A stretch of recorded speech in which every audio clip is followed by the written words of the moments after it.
তুমি মোবাইলে মানুষের বেডি দেখো, তোমার বেডি এটা সাইলা যে কার বেডি দেখলে তুমি? ছাগল কোথাকার, কার মেয়ে দেখলা? অসভ্য। কোন নর্তকী দেখলা?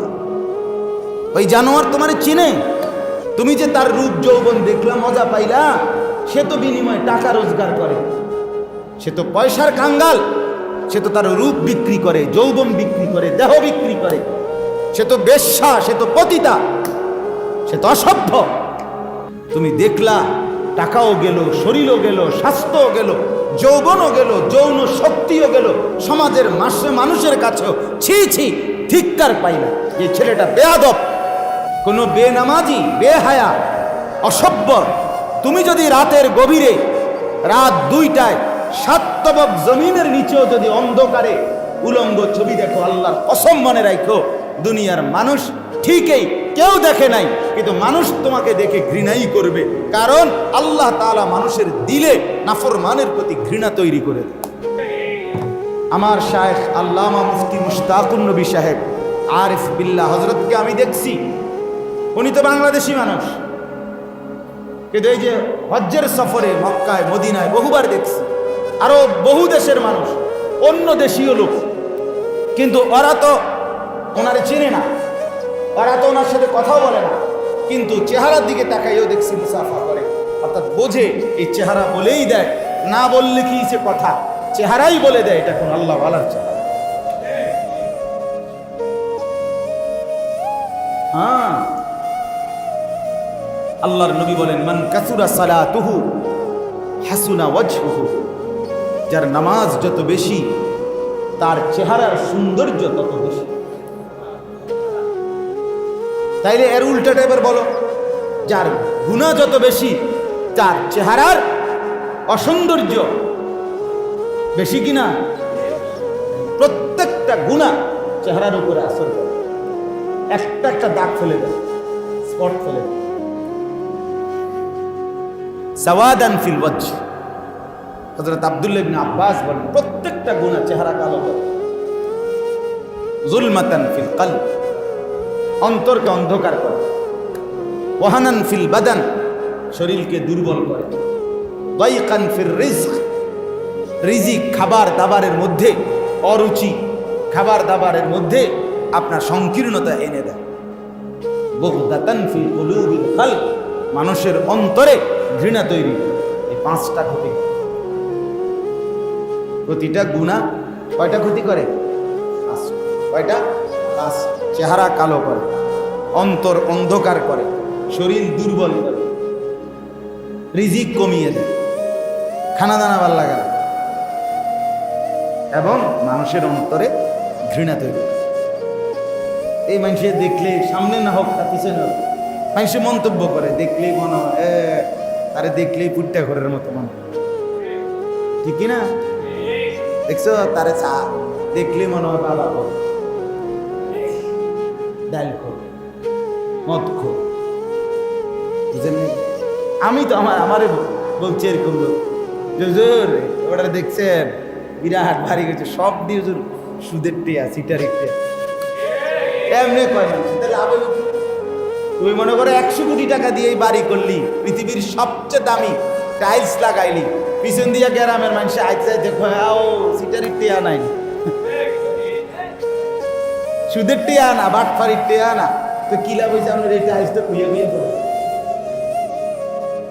এটা কোনো ইজ্জত হইল? আর তাই আল্লাহ বলল, মানুষ তো কি করে?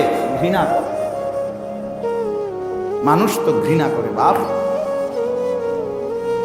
হ্যাঁ, এজন্য আল্লাহ তাআলা দয়া করেছেন বলেই আল্লাহর ঘরে বসছেন, বলেন আলহামদুলিল্লাহ।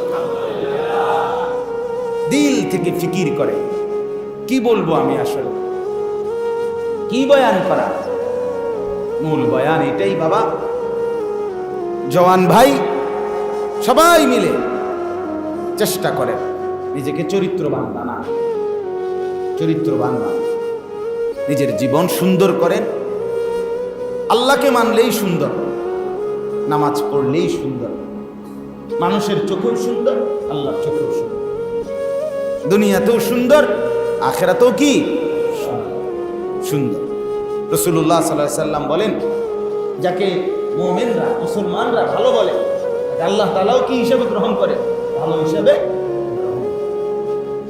ভালো হিসাবেই আপনার চলা ফেরা ওঠা বসা। একজন যুবক, আমি সমর্থবান, আমার শরীর স্বাস্থ্য সুস্থ, আমাকে কেন মানুষ খারাপ বলবে, মন্দ বলবে? কি কারণ? আমার তো নাক ভাঙ্গা না, আমার চোখ অন্ধ না, আমি কানে শুনি না এমন না, আমি তো বোবা না, আমি বিকলাঙ্গ না, আমি প্যারালাইজড না, পঙ্গু না, আমার হাত পাও ভাঙ্গা না, আমি সুস্থ সামর্থ্য মানুষ। সেই আমাকে মানুষ ঘৃণা করবে কেন? আমাকে মানুষ নির্লজ্জ, বেহায়া, অসভ্য বলবে কেন? ভাইয়া বলো মিয়া। আল্লাহ তাআলা তৌফিক দান করে, আল্লাহ তাআলা আমাদেরকে বুঝ দান করে। আল্লাহ তাআলা কোরআনুল কারীমের মধ্যে বলেছেন, ইন্নাহুম ফিতিয়াতুন আমানু বিরাব্বিহিম ওয়া জিদনাহুম হুদান। আসহাবে কাহাফ, গুহার যুবক, 7টা ছেলে যুবক, আল্লাহ বলে তারা আমি আল্লাহর উপরে ঈমান এনেছিল। ওই কালের বাদশাকে বলছিল, বাদশাহ, গোটা দেশবাসী আমাগো বাপ মাও যদি মূর্তি পূজা করে, আমরা এই 7 যুবক আমরা মূর্তি পূজা করব না। লান নাদউ মিন দুনিহি ইলাহান, আল্লাহকে বাদ দিয়ে আর কাউকে ডাকবো না। আল্লাহ বলেন, এমন ইমানদার যুবকের ঈমান হেদায়েত আমি আরো বাড়িয়ে দিলাম। শাবুন নাশাআ ফি ইবাদাতিল্লাহ, আল্লাহ নবী সাল্লাল্লাহু আলাইহি সাল্লাম বলেন, গুনাহ থেকে মুক্ত থেকে আল্লাহর বন্দেগী করেছিল যেই যুবক, আল্লাহ তাআলা আরশে আজিম থেকে ঘোষণা দেয়, যুবক তুই আমাকে যৌবনকালে সেজদা দিলি, আমি ওয়াদা দিলাম হাসরের ময়দানে আমার আরশের পাশে তোকে বসাবো। ওই যে সাইফুল আমার পাশে বসছে, ওটা আমার ছাত্র, আমার বহুত মহব্বতের ছাত্র। আমি যখন সোনাকান্দা মাদ্রাসায় পড়াইতাম তখন সে আমার কাছে পড়ছে, খুব খাস ছাত্রদের। তার বাবা বড় আলেম, আল্লাহওয়ালা মানুষ। তার বাবা, তাদের গ্রামে আমি বহুবার গেছি, তাদের গ্রামের ছোট বড় নারী পুরুষ সবার শ্রদ্ধেয় একজন মানুষ ছিল তার বাবা। কি নাম তোমার? মাওলানা তাজুল ইসলাম। আল্লাহ তাআলা তার বাবার কবরকে নূরে নূরে ভরপুর। বাবার একমাত্র ছেলে সে। তো আল্লাহ তাআলা বলেন, যুবক আমি তোকে হাসরের ময়দানে কোটি কোটি কোটি কোটি মানুষের মধ্যে তোকে আমি আমার পাশে বসাবো, আমার আরশের নিচে ছায়া দেব। মানে কি? আরশের কাছেই কি? সুবহানাল্লাহ। আল্লাহ তাআলা এই নওজোয়ানদেরকে এমন হওয়ার তৌফিক দান।